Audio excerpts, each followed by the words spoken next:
Right now, the father of the Abundant Life Christian School shooter is in custody. The latest on the investigation as he makes his first appearance in court today. Plus, the world's first American pontiff begins a new chapter for the Catholic Church. How Pope Leo XIV is spending the first full day of his papacy.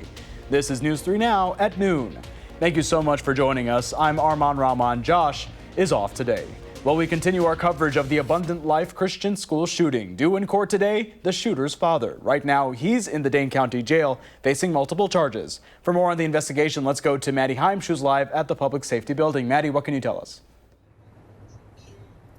Jeffrey Rupp now is facing 2 felony counts of intentionally giving a minor a dangerous weapon resulting in death and 1 count of contributing to child delinquency. Now, when police initially searched the Ruppnow home the day of the shooting, Jeffrey Ruppnow told them there should be 12 guns locked in a safe inside the home. But when they conducted that search, they only found 8 in that safe. In the shooter's bedroom, police also found a manifesto in which the shooter idolized previous school shooters, detailed floor plans of ALCS, and a camcorder with videos of the shooter handling guns inside the home and discussing killings and massacres. The shooter also had a history of mental health problems and suicidal ideations. If a parent can see that happening in front of them and then simultaneously allows the child to have access to firearms in the home, I think that may be a prominent aspect of the prosecution's case. Part of the investigation also details the shooter's troubling social media usage. Madison police actually made contact with Jeffrey Ruppnow back in 2022 about his daughter's online activity that they called high risk. Again, Ruppnow is set to make his initial appearance in court in just over an hour at 1:30. Reporting live in downtown Madison, I'm Maddie Heimsch, News 3 Now. All right, Maddie, thank you. Meanwhile, we are still waiting to learn how a man died at the Dane County Jail this week. Jail staff found Jeffrey Endress in his cell just before 6 in the morning on Tuesday. The medical examiner's office says a forensic autopsy is complete, but the cause and manner of his death is still pending. Additional testing is underway. Endress was the driver. Cottage Grove police arrested Endress following a deadly April 28th crash on Landmark Drive. That crash killed Dr. Cami Hansen and left her son injured. A complaint alleges that Hansen's son was accused of a sensitive crime involving Endress's child. And the U.S. and China are preparing to kick off trade talks in Geneva, Switzerland this weekend. On social media this morning, President Trump called on China to open up its markets to the U.S. In a series of posts on Truth Social, Trump appeared to lay out both his demands and his concessions for the meeting between U.S. and Chinese officials. Trump said China must import more U.S. goods. In return, he believes the U.S. should lower its 145% tariff on most Chinese goods to 80%. China reported its exports to the U.S. fell 21% last month compared to April of last year. And retired Supreme Court Justice David Souter has died. He made it to the High Court in 1990 after being nominated by then-President George H.W. Bush. Souter served for nearly 2 decades before retiring in 2009. In a Friday morning statement, Supreme Court Chief Justice John Roberts said Souter, quote, brought uncommon wisdom and kindness to a lifetime of public service. Souter was 85 years old. Well, a chilly start to the day, but temperatures, they're warming up. First Swarm meteorologist Blaze Keller has a look at your certified, most accurate forecast live out on the patio. Blaze? That's right. Here in southwestern Madison, it is gorgeous out. You've got plenty of sunshine, just a few clouds here and there. Temperatures have certainly rebounded since this morning when we were waking up in the upper 20s in some parts of the News 3 Now coverage area up near Watoma, Black River Falls, as well as Camp Douglas. Upper 20s is where we started out. Now we're in the 50s and 60s, and we're only going to warm from here. Take a look as we plan the rest of our Friday. If you have any room in your schedule to get outdoors or you want to make some plans for this evening, do it. Get outside. Upper 60s to low 70s here by about 3, 4 o'clock, and we'll stay there through 7, maybe even as late as 7:30 tonight before we eventually cool on down and we go overnight into Saturday. Friday night, we may squeeze out a light rain shower. It doesn't look too promising, though, Armand and folks at home, because there's not a lot of moisture in the atmosphere. We've been underneath the high pressure system for far too long to get enough moisture to really get a shower, but there's a chance. But take a look. We're into the upper 60s to low 70s today. Plenty of sunshine for your Friday. We are ending the work week on a great note, and the nice conditions stick around into your Mother's Day weekend. A lot going on this weekend, so we'll take a look at what Mother Nature has in store for all the moms across southern Wisconsin in the full forecast. All right, Blaze, you got a Mother's Day gift planned yet? I think I'm going to get my mom just some flowers. All she says is she just wants a card and flowers, so I'll be a good son and I'll get her both. And to see you, of course. Well, yes. All right, Blaze, thank you. And Pope Leo XIV, the first pontiff born and raised in the United States, led his first Mass as the new leader of the Catholic Church this morning. Tina Kraus has the latest from the Vatican. As he celebrated Mass for the first time since becoming pontiff, Chicago-born Pope Leo XIV spoke briefly in English to the cardinals who elected him. Through the ministry of Peter, you have called me to carry that cross and to be blessed with that mission.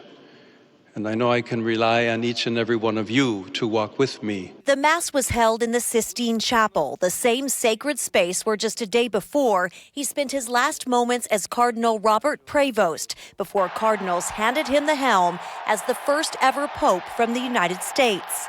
If only the rest of us in our lives and in the world could have that mad dash to unity that we seem to have in the conclave. His election surprised even his own brother. It was like, oh my God, it's Rob. It's never going to be the same. What are we going to do? Oh, yes, it's Rob. Yeah.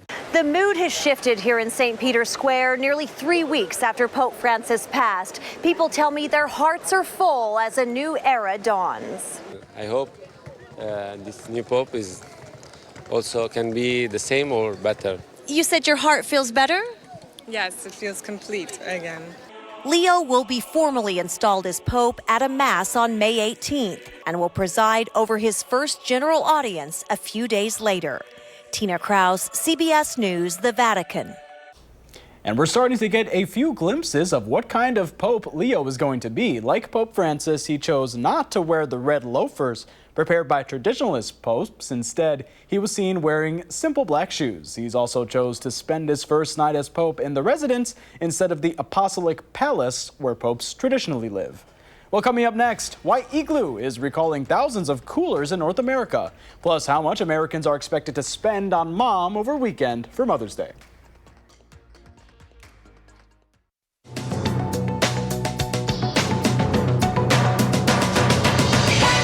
President Donald Trump announced a trade deal with the United Kingdom that both sides say will boost trade between the two countries and create jobs. The final details of the agreement are still being hammered out, but the president is calling it a breakthrough deal, though his 10% flat reciprocal tariff stays in place on Britain, along with all U.S. trading partners. President Trump said more trade deals with other countries are in the works.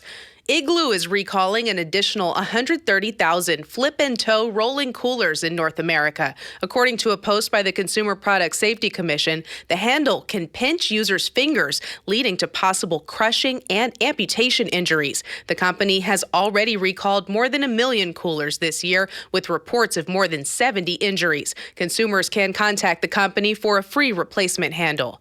And millions of Americans are expected to spend more than $34 billion celebrating Mom this weekend. That's according to a survey from the National Retail Federation. According to their survey, the most popular Mother's Day gifts this year are flowers, greeting cards, and restaurant meals or other special outings. That's your CBS News Money Watch report. For more, log on to cbsmoneywatch.com. At the CBS Broadcast Center, I'm Jesse Mitchell.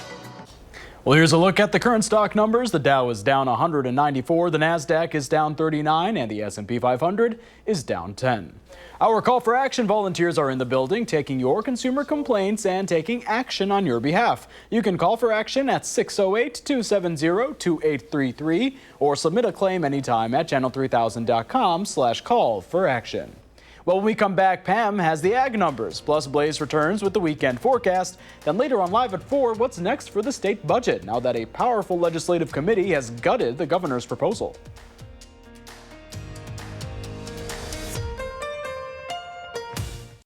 Welcome back. Let's check in now with Farm Babe Pam Yankee for your Midwest Farm Report. Any Mother's Day plans, for, Pam? I think we're going to head up to the farm sometime this weekend. My mom's going to be 91 shortly, so I want to make sure I'm making every one of these opportunities count. And the weather looks like no matter what you're going to be doing with mom or otherwise, it's going to be gorgeous. Again, just a reminder, if you're sharing roadways with a lot of that farm equipment, please exercise a little care and a little caution. All right, let's talk about some folks that are headed to the Twin Cities coming up in June for a national conference that focuses in on agriculture in the classroom. Wisconsin Farm Bureau's Ag in the Classroom has presented 8 different scholarships to teachers from around the state that are incorporating agriculture and food and fiber in their classrooms to try to help kids understand more about agriculture through lesson plans that include agriculture and math, agriculture and science. Congratulations to the 8. We've got a few from around our Channel 3 viewing area that are highlighted. They will be up in the National Agriculture in the Classroom Conference in Minneapolis coming up in June. Yesterday, we heard a little bit more about what's going on with tariffs and the United States and United Kingdom coming together. Just in case you wondered whether agriculture had a part of that conversation, the answer, short, is yes. About 13,000 metric ton of U.S. beef that will be allowed into the United Kingdom without tariffs. They're also looking at zero tariffs on U.S.-produced ethanol. Dairy is still waiting for clarification. Last year, we sold about $19.5 million worth of dairy products into the United Kingdom. Right now, we're also hearing from our staff in Washington, D.C., that Vietnam, Japan, South Korea, Argentina, and Indonesia are making a lot of plans to be in Washington, D.C., seeking some of the same considerations that the United Kingdom has already forged with the U.S., and of course that would involve agriculture as well, so we'll keep you posted when I get details. Details today, barreled cheese dropped a penny and a quarter at $1.77. 40-pound block cheese on a Friday, down 2 1/4 at $1.81 3/4. Our AA butter today, that was up 3/4 cent, $2.33 a pound. So like I said, Armand, I have talked to quite a few different farm folks throughout the course of the day today, and you can almost hear the smile on their voice because everybody's getting a chance to be outside and get something productive done, whether it's a garden or whether it's planting 100 acres of corn. Everybody seems to be enjoying this. Yeah, perfect weather for everything. Yep. All right, Pam, thank you. Now. You bet. And a beautiful weekend ahead to take mom out for Mother's Day. Here's Blaze with that forecast, Blaze. That's right. Upper 70s to low 80s on Mother's Day. Our Omega blocking pattern, the one that Alex, myself, Savannah, and Jacob have been talking about, Buddy as well, it's beginning to break on down. It's not completely gone yet, but as it's breaking down, we're still sitting underneath a couple of high pressure systems, and that's what's going to keep us quiet today, Saturday, and then further into Mother's Day. Light winds out of the south are going to bump temperatures into those upper 70s to low 80s on Mother's Day. Whether you're celebrating mom early in the day or later, we're going to be starting out in the 50s, and then we'll eventually top out near 80 on Sunday. So plenty of time to get out and celebrate mom, get outside as well. I know commencement's going on this weekend. There's a lot going on. And other than a stray shower tonight, which doesn't look too impressive, the weekend is going to stay overall very pleasant. Even the start of next week is going to be fairly nice. We do start to see some rain chances move in mainly Tuesday onwards of next week, but I'll touch on why in a moment. We may not see as much rain. If we were to see rain, our tree pollen would at least be washed out of the atmosphere. Right now, it's still very high because we haven't had any rain to really pull that pollen from the air. So tree allergy sufferers through the weekend, it's going to be a little bit on the painful side as our tree pollen count is high throughout the rest of the weekend. Also, what is high to very high across a lot of northern Wisconsin is the fire danger. This is going to continue likely through the weekend, especially when our winds turn out of the south on Sunday. We've been dry. The vegetation isn't necessarily dry, but we don't have moisture in the atmosphere and we haven't had a lot of rain. So just keep that in mind as you're doing anything over the weekend. Try to limit any sort of outdoor burning. I know compared to this time last year, we've seen at least 200 or some more wildfires across the state of Wisconsin compared to the 10-year average. So I think we've had over 600 wildfires in Wisconsin since the start of the year. So we could try to limit that by not doing any sort of unnecessary burning this weekend just because the fire danger is high to very high, especially across northern Wisconsin. I did mention rain tonight. It doesn't look too impressive. We have a little shift in the winds. It's not a front necessarily because we're going to be warmer tomorrow, but it may just be enough to get some upward motion in the atmosphere, get some clouds. But as I mentioned, we don't have a lot of moisture to play with, so I don't think we'll see showers tonight. It's Tuesday, Wednesday, Thursday that a low pressure system is coming out of the Gulf, but it's weakening. So we may just essentially rain it out as we go into the middle of next week. Until then, you can see it here on the 10-day forecast. We are quiet and sitting underneath very pleasant conditions. 70s Saturday, Sunday, Monday, Tuesday, 80s Wednesday and Thursday. And then we'll cool off a little bit as we round out next week and go into that following weekend. But Armand and folks at home, that rain chance Tuesday, Wednesday, Thursday, we're going to keep it at about 30% right now because it doesn't look too impressive. And you can always track out those showers using the First Warned Weather app. You can use our interactive radar and truly get down to the street level next week to track out those showers if we do see them, so that you're not caught without an umbrella. But the flowers you're going to get your mom, they'll need the water. They will need the water, yes. I need to go get her some flowers and cards, and she really likes peanut M&Ms, so I'll get her some of those too. Oh, that's cute. Thanks so much, Blaze. And Howard's in the Mr. Food Test Kitchen offering a new twist for Mother's Day. Over the years here in the Test Kitchen, we've shared all sorts of ideas to make Mom feel special on Mother's Day. We've helped you make her breakfast in bed, shown you how to take the stress off of her at dinner time, and on and on. This year, we're making a Rise and Shine pastry that she can enjoy with her morning coffee that, well, let's just say it has a twist to it. We start by placing 2 sheets of frozen puff pastry that we've thawed on a cutting board. We spread one of them with a chocolate peanut butter spread.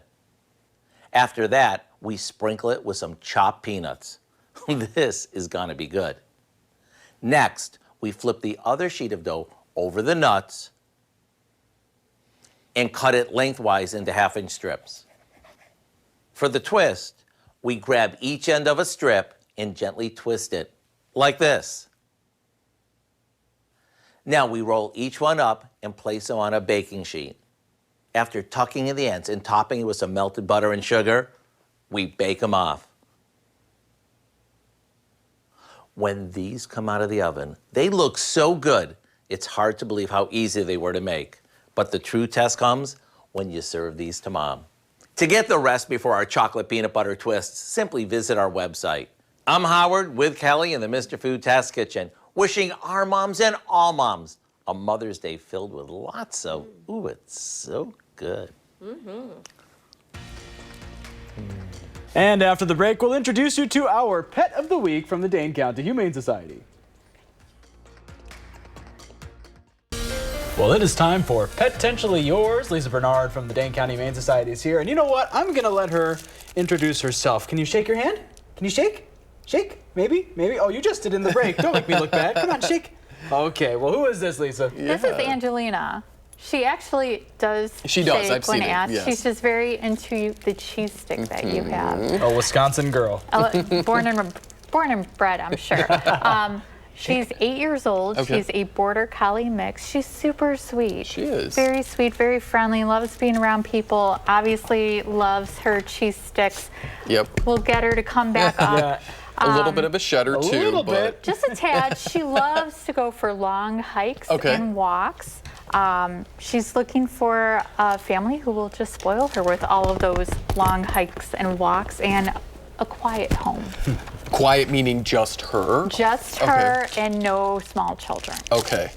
So. She was a stray for a little bit, but she knows sit. We've seen, well, she does know shake. We've seen it. I promise, she knows shake. But she's a very lovely, kind dog, as you said. You told me a story before that she followed you when you were working. Oh, so she's been sitting and hanging out in an office during the day, relaxing, and my colleague couldn't take her, so I took her, and she was just like, I will sit next to you, and I will lay by your feet. So she's definitely a companion. Okay. She wants to be your best friend. Yeah. And she would just love to lay near you, and even when you leave the room, for any amount of time, she just relaxes. She doesn't bark. She doesn't destroy anything. She's very calm. she'll take a nap, and you come back, and she's so happy to see you. Oh, well, thanks so much, Lisa. And if you're looking for an unforgettable camp experience for your child, Camp Paw Print and Camp Wildside at Dane County Humane Society is where that adventure begins. Camp Paw Print, perfect for kids 7 to 12, offering hands-on experiences and lessons and completing service projects and art projects for youths 12 to 14 who love the outdoors. This new Camp Wildside offers nature and wildlife-related lessons and more. Kids can make lasting memories when they participate in any one of these one-of-a-kind camps. Spots are filling up quick, so register at giveshelter.org/education. On last week's pet, little Gilligan, the 2-year-old hound, he has been adopted. No surprise there. And I'm sure Angelina is next. If you're interested, check out other animals at Dane County Humane Society. Go to giveshelter.org. Yes. Now, a quick PSA or quick little plug here. Obviously, Angelina's a little bit older, and the senior animals at the shelter, they need love too, and they can make great companions. So let's hopefully next week read that Angelina got adopted. Yeah. Trying to get her to shake, though, real quick. One more time, Angelina. We are expecting sunny conditions this weekend. Shake. Shake.